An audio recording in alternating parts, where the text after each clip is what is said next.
শ্ৰী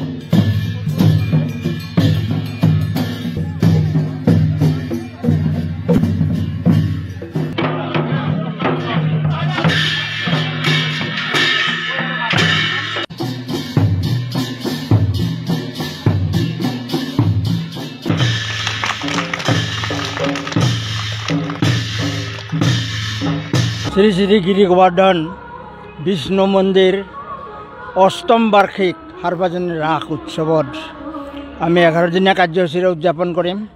আজি প্ৰথম দিনত আমাৰ 4টা কাৰ্যসূচী ইতিমধ্যে পাৰ হৈ গ'ল।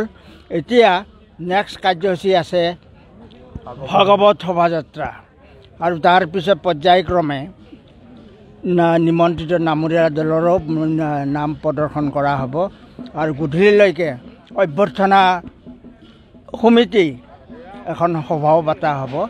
তাৰে পিছত নিমন্ত্ৰিত আমন্ত্ৰিত নামৰীয়া দলৰ নাম পৰিৱেশন কৰা হ'ব আৰু তাৰপিছত পূজা আৰম্ভ হ'ব। আজি প্ৰথম দিন ৰাস উৎসৱ, ৰাস পূৰ্ণিমা যিহেতুকে আজি পূজাখন পাতিব লাগিব। অলপ দেৰি হ'ব, 9-10টামান বাজিব। এইখিনি ভক্তৰ সমাগম বৰ্তমানলৈকে আমি বেয়া দেখা নাই আৰু যোৱা বছৰেও যথেষ্ট পৰিমাণৰ ভক্ত আহিছিল। এইবাৰো আমি আশা কৰিছোঁ যোৱা বছৰতকৈ যাতে এইবাৰ বেছি হয়। আমি ভক্তক আদৰিবৰ কাৰণে আমাৰ যিখিনি আৰ্থিকভাৱে আমি যিখিনি অৰ্থ কালেকশ্যন কৰিছোঁ তাৰ মাধ্যমেদিয়ে আমি ভক্তসকলক নিশ্চয় আদৰিম।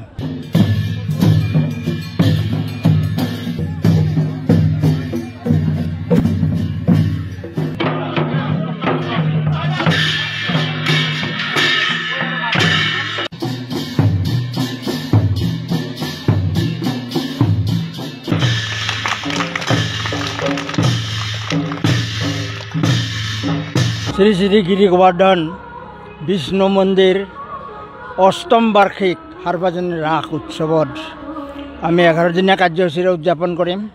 আজি প্ৰথম দিনত আমাৰ 4টা কাৰ্যসূচী ইতিমধ্যে পাৰ হৈ গ'ল।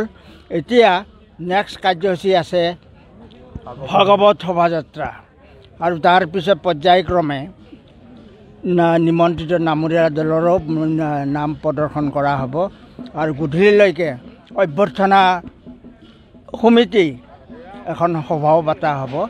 তাৰে পিছত নিমন্ত্ৰিত আমন্ত্ৰিত নামৰীয়া দলৰ নাম পৰিৱেশন কৰা হ'ব আৰু তাৰপিছত পূজা আৰম্ভ হ'ব। আজি প্ৰথম দিন ৰাস উৎসৱ, ৰাস পূৰ্ণিমা যিহেতুকে আজি পূজাখন পাতিব লাগিব। অলপ দেৰি হ'ব, 9-10টামান বাজিব।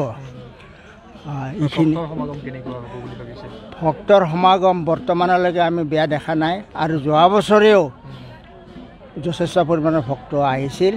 এইবাৰো আমি আশা কৰিছোঁ যোৱা বছৰতকৈ যাতে এইবাৰ বেছি হয়। আমি ভক্তক আদৰিবৰ কাৰণে আমাৰ যিখিনি আৰ্থিকভাৱে আমি যিখিনি অৰ্থ কালেকশ্যন কৰিছোঁ তাৰ মাধ্যমেদিয়ে আমি ভক্তসকলক নিশ্চয় আদৰিম।